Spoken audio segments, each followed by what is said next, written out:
Hello guys, Greg back for another video. So today I'm doing my top 15 for spring for 2014. It's quite hard sometimes to split spring and summer fragrances, so there's going to be two videos. I'll do a separate one for summer, so if there's a few that you'd expect to be in this list that aren't, they'll be in the summer list. So let's dive straight into it. Number 15, this is from the house of Acqua di Parma, and this is Colognes Essenza. It's my favourite one from the house, I think. Citrus aromatic, lots of different citruses in here. You also get white florals in here, some rose and some musk. It's one of those fragrances, when you smell it, it's absolutely no mistake in which house it's from. It's got that signature DNA from Acqua di Parma. But really like that one. That's Colognes Essenza. Number 14. This one appeared in my recent haul video, a hidden gem I think, definitely under the radar, and from a house that's not really associated with products for men. This is from the house of Estee Lauder, and this is called Brazil Dream for Him. So it's a fresh, woody, spicy fragrance. Unsurprisingly, it's inspired by the smells of Brazil. So you get in here, you get cinnamon, you get nutmeg, oregano, you get coriander in here, and pepper as well. So quite spicy, and all of that's on top of neroli and leather. Really, really like it. It's actually very hard to find this, but if you get a chance, do check it out. That is Brazil Dream for Him from Estee Lauder. So next one up, number 13. This is one that I've neglected really in the last 6 to 9 months. I still love this, and I think it's an awesome cheapie. Gets compared to Boss Bottled mainly because they both have a prominent apple note in. This one is Presence from Mont Blanc. I have reviewed this one, and I'll leave a link below, as I will for a few of these fragrances that are in the list, for anyone that wants a bit more info. But this one, basically, this is cinnamon, ginger and spicy apple, and it's got a very nice amber and musk base. And you can pick this one up for about £20 for 50ml in the UK, and I'm sure it's probably similar sort of price in the States. Definitely worth every penny. That's a real, properly good, cheap fragrance. Mont Blanc Presence. So what we got next? Number 12. This is an aromatic fougere, which is probably one of my favourite categories of fragrance. Oozes class and sophistication, this one. It's what I would say is a suit and tie gentleman's type of fragrance, and this is Sartorial from Penhaligon's.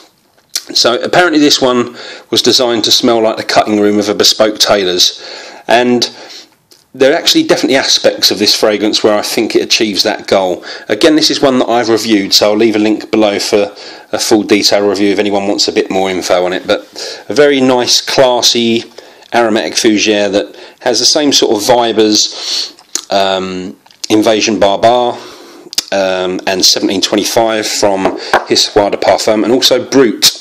It's like a much better version of Brut, but definitely check that one out if you haven't.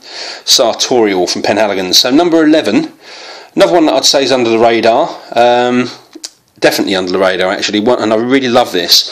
So this fragrance comes in an EDP and an EDT. I have the EDT and it's now discontinued and almost impossible to find. This is from the house of Lubin, and it's called Idole de Lubin. So it's probably going to be my next review, this one, so I'm not going to go into too much detail, but it's a woody, spicy fragrance, and it's got a dominant rum note in here. I absolutely love this bottle design. I'm going to talk a lot about that when I do the full review. But yeah, as I say, the EDP is readily available. This EDT, you can't find it anywhere anymore, certainly not in the UK. So that is Idole de Lubin from the house of Lubin. So, number 10 I think we're up to. This one is, so this is from the fantastic indie house of imaginary authors, and this one is called The Soft Lawn. You have a quick look at the bottle, and it also, if you can see there, tells you some of the notes that are in this one. It's got some very odd notes: fresh tennis balls and clay court. You won't see them in any other fragrances. Now the tennis ball note in this genuinely smells exactly like a tennis ball. It's a bit bizarre, and it's mixed with lime and then like a sort of grassy accord, but it's fantastic, and I will review this in full. I love this house, and it's a fantastic chap that owns the house as well. So that is The Soft Lawn from Imaginary Authors. So number 9, this one doesn't really need much introduction. Everyone knows this fragrance. The bottle is almost too big to get in shot. This is a Low Dissy from Issey Miyake. So this is a very long-lasting citrus fragrance. You don't get many of those, but this one certainly does. If you've heard people talk about this, you'll have heard them talk about a yuzu note. And yuzu is by far the most dominant note in here. And yuzu is it's a fruit from Japan, and it's very similar to a grapefruit, but it's just stronger and kind of, I guess, crisper type of aroma that you get from it. Fragrance is also aquatic, but in the true sense that it's kind of watery. It has a watery feel to it. Probably would argue this to be in the top 10 designer fragrances of all time. Definitely top 20. And that is Low Dissy from Issey Miyake. Let's put that on there. Number 8, first one from the house that's got a few in this list. The house is Creed, and this one is Original Vetiver. A really excellent scent for spring, this one. It's a very light, fresh vetiver, not the real rooty, dirty type of vetiver that you might find in other fragrances. It's aromatic, it's a little bit woody, and it's definitely soapy, and there's some little bit floral in here as well. It's just a really beautiful, clean, inoffensive type of fragrance. It's one that you might not love, but you won't dislike. In fact, I find it, unlikely anyone will really find this offensive or dislike it. So that is Original Vetiver from Creed. Number 7, one of my favourite fragrances of all time from any house, from Yves Saint Laurent. This is Rive Gauche. So this one, the best description I've ever heard of this was from Mark Robes 08, and he said this smells like a dad, and he's right. Not in an old-fashioned way. I would say it's got a classic smell to it. It was actually only released in 2003, but it just smells how a dad should smell, really. It's like a very creamy barbershop fragrance. And again, this one's one that I've done a full review on, so I'll leave a link down below for this one as well. I absolutely adore that fragrance, and I have several bottles of it. That's my little small one I'm using at the moment. Number 6, another one from Creed. Not my favourite from the house, but certainly the most, I guess, critically acclaimed Creed fragrance in recent years, and probably ever, actually. This one is Aventus. So if you're watching this video, you probably know about this fragrance anyway, but there are really two main notes or accords in here, and the pineapple and smoke. There is more to the fragrance, of course, but they're the dominant sort of accords in here. It is a great fragrance. More popular to men than it is to women, I would say. In my experience, you get more guys asking you what this is than you do women, but that doesn't really bother me too much.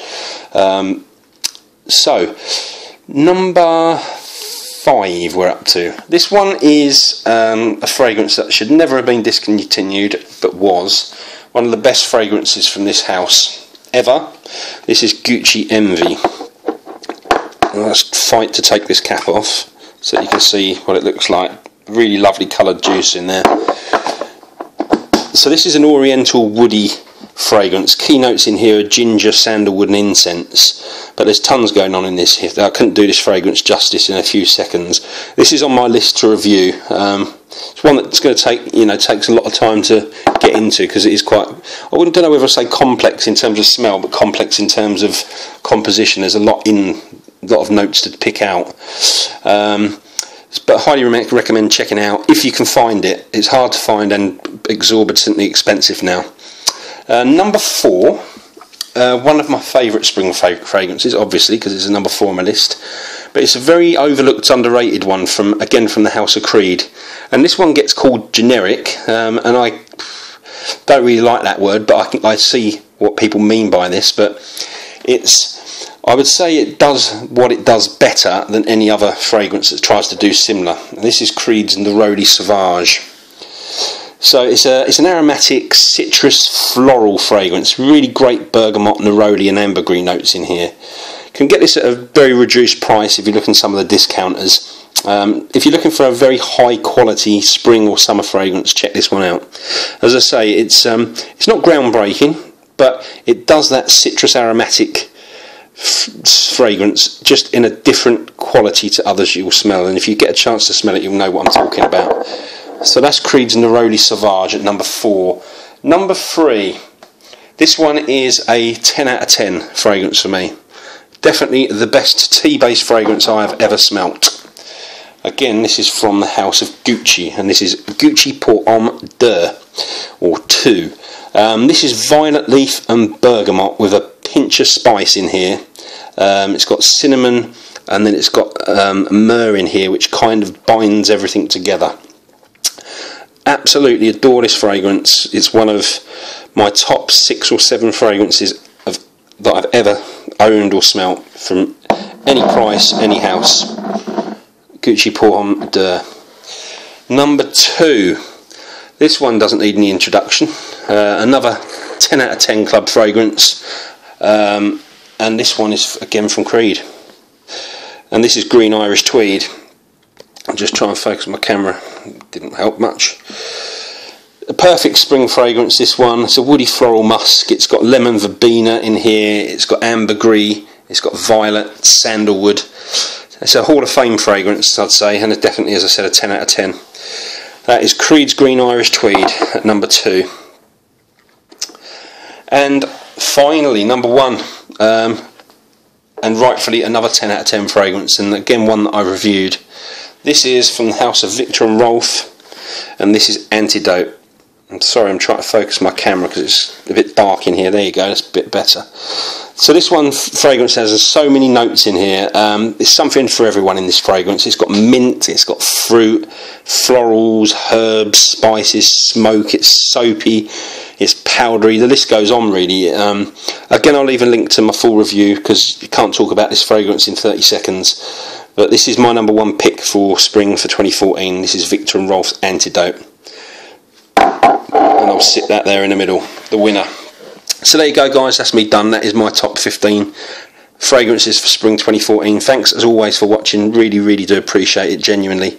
If you haven't subscribed to my channel, please do. Please don't forget to rate and comment on the video. And thanks again, I'll see you all soon. Cheers.